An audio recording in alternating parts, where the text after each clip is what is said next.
Hey guys, welcome back. Thanks for joining me for another video. I am excited about this week's topic because we have been talking about and are going to be talking a lot about this next month, narcissism, and I feel like it ebbs and flows on this channel. I have some months where we kind of really are talking about it a lot, and then we have other months where we're focusing on the other things as well that this channel focuses on, that I focus on, which is self-development, self-improvement, learning how to be emotionally and mentally healthy, focusing on how to have healthy and positive self-talk. And the reason being is because, number one, we often do not learn these things growing up, which causes people pleaser, codependency, insecurities, mental health issues, etc. And if you are coming out of a narcissistically abusive relationship or an emotionally abusive relationship, you need this information because chances are you yourself are not the healthiest, and learning how to overcome those relationships and become the best, healthiest version of yourself is so important. So if you have not subscribed to this channel, please click on the subscribe button down below, and don't forget to hit post notifications. That will inform you every time I do upload a new video with a new topic. So let's get into this week's video because there's a lot of information here that I want to cover. How a narcissist changes you. Why I wanted to talk about this is because I think it's important to, if you are coming out of this relationship, to understand what are the things that really changed about you during the course of that relationship. And if you are way out of, this abusive relationship and you are reflecting back, kudos to you, because you're going to see just how much you've actually grown from then till now. So the first thing is self-esteem. And how do we lose our self-esteem when we are in these relationships? One of the important things to understand with these abusive relationships is the abusive cycle that happens, where we go from the grooming phase to the abusive phase to the discard phase to the love bombing phase, and we go around and around and around this vicious cycle time and time again. Where you lose your self-esteem is because in that love bombing phase in the beginning, where this person has put you on such a pedestal, they have met their soulmate, they are charming, they are sexy, they are witty, they remind you or perhaps love you in a way that you have never been loved before, in a way that you are seeking to be loved based on those emotional wounds that we will start talking about on this channel and on the program that I am developing for you guys.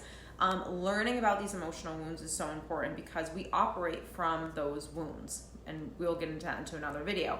But this person, because of this grooming phase, because you have been put on such a pedestal, because they have done things, said things to you that have raised your self-esteem to such a high level, then what happens is, once the trust has been built in this relationship, once the committedness has now happened in this relationship, whether that be moving in together, you're in love, you have a child, you get married, etc., or just quite frankly, even if you're dating, just when they know they kind of got you, right? When you're now committed in this relationship, this is where they begin chipping away at that self-esteem. So it's almost like, I'm going to build you up so you really, really rely on me for your source of confidence, your source of validation, your source of knowing that you're enough, because you have not been able to give yourself that for so long, or never knew how to. You needed someone else to give it to you for you, which is codependency. Because of that, and because the narcissist is doing that, they're giving you everything that they need.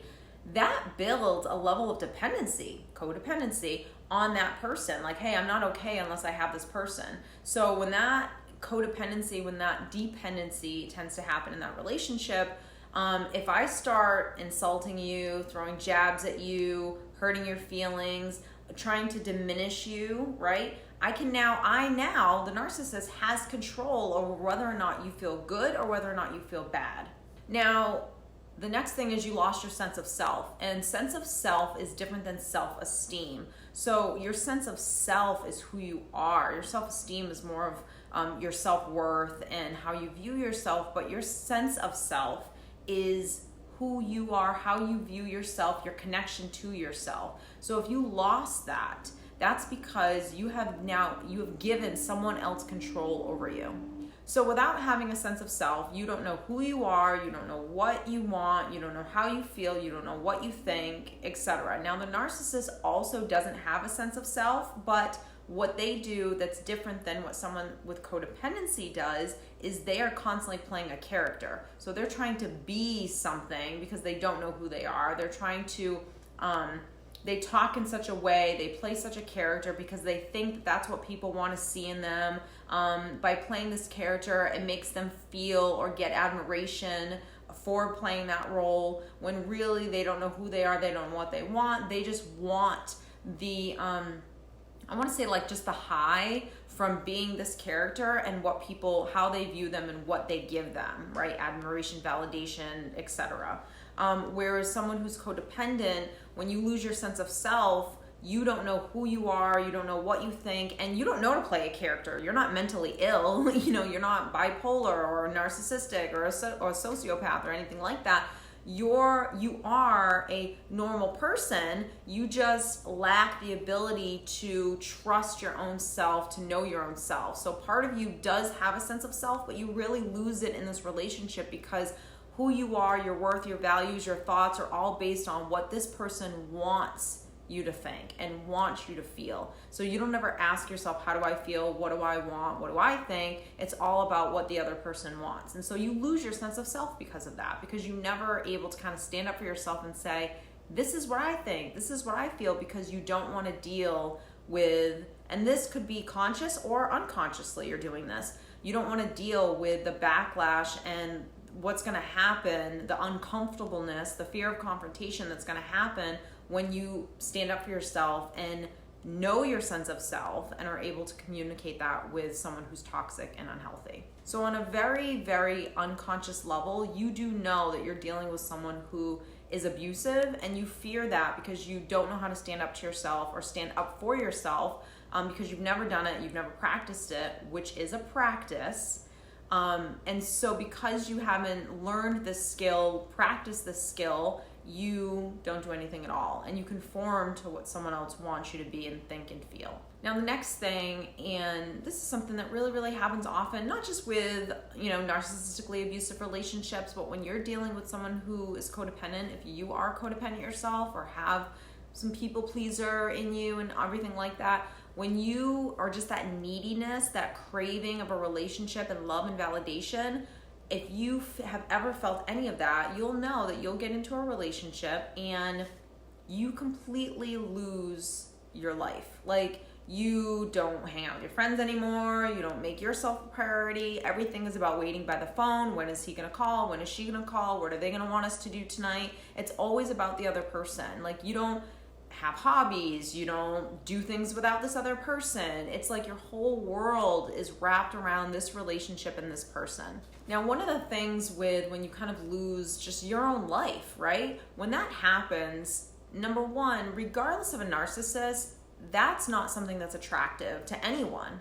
So anyone who's healthy, right? You're a partner that you're with that's healthy themselves, they want you to have your own life. They want you to have your own friends and your own hobbies and things that you do that you're passionate about. Like, they want that for you because they have that for themselves as well. And it is healthy to have your own life, because a relationship is not this unity of one where life is just this going forward. No, a partnership is really, here's you, here's them, and you're living life together, but you're still your individual selves. You still have your own ambitions, your own hobbies, the things that you like, family members that you see, trips that you go on, and you do all that while living life with this person. So I don't want to just talk about all of the negative things that this person has now brought into your life, and let's, put a spotlight on all the things about myself that I did wrong and I need to work on within myself. I also want to focus on, like, what are all the really good things that this relationship has done for you. So one of the first things is this person has forced you, whether you like it or not, whether you acknowledge it or not, to learn how to love yourself. You would not be watching this video right now if you didn't really love yourself, if you didn't want to learn, if you didn't want to understand what happened to you to make sure it doesn't happen again, for you to really learn how to validate yourself and mentally be there for yourself and emotionally take care of yourself, and also learn what's healthy, what's not healthy. So this relationship on some level has forced you to really love yourself. Number two, and this is a really huge one, they taught you what abuse looks like. I mean, prior to my situation, I had no idea what emotional abuse was. I knew what being passive aggressive was. I knew what the silent treatment was. I had no idea what gaslighting was. I had no idea really what manipulation was. I didn't really know when I was being manipulated. So for me, this person completely taught me what a healthy relationship should look like versus a not healthy relationship. Someone who's mentally ill versus someone who's very healthy and secure and happy in their own life, like what that should really look like. Didn't know that. No one teaches you that in high school. No one teaches you that when you're 15, 16 and you start dating. Like, okay, this is what abuse looks like. Aside from hitting you and putting their hands on you, I didn't know any of that. Yes, I knew yelling at me and saying, not the nice words to me was not something that was healthy. But again, I didn't recognize, we learn what the very black and white things are about abuse, but we don't learn about these like little things here and there that can really get into you, that are mental manipulation and real psychological abuse. And the last thing for me, this is the best place to be, is that this person actually forced me to really take care of myself. Now, there's a difference between loving yourself and taking care of yourself. Taking care of myself to me means I met new friends, I created my new life. I was very dependent on this person, and the friendships that I have, the trips that I take, me being able to date again and do that in a healthy way. So really taking care of myself was about the self-talk, and it was about understanding law of attraction, and it was about understanding, wow, I create my own reality, and understanding that if this is life, I'm trying to live the best life ever. So my ability to wake up, a lot of the time spiritual awakening happens when you've gone through something very traumatic, gone through something that just kind of wakes you up to what reality is versus the fact that you've kind of been asleep this whole time, in the course of your life. And when I mean asleep, what I mean is not conscious to your thoughts, not conscious to life and abuse and my own ego and my wounds and where they came from. When you start examining those things, that means that you are becoming more and more conscious, more and more awake every single day, and you're not living life running off of programming, meaning you're running off of what's been downloaded into you, whether that's from mom and dad, whether that's from society, whether that's from an abusive ex, all of that kind of stuff. So the ability to really awaken from being in that experience that you were in, you should send them a bottle of wine. You should send them some flowers and say thank you. Like, that requires, when you get to that place, that requires a really big thank you so much for doing what you did, because it forced me to waken up. It forced me to take responsibility for my life and myself and my thoughts. It forced me to finally learn how to love myself. It forced me, whether I wanted to do it or not, to understand what healthy versus abuse really looks like. So I hope that you have enjoyed this video, and I hope I gave you some understanding about, number one, how far you have come from that relationship, and also if you are just entering or leaving that relationship, what is to come. There's a lot of fun work that is involved when you come out of these relationships, even though in the midst of it, it doesn't feel that way.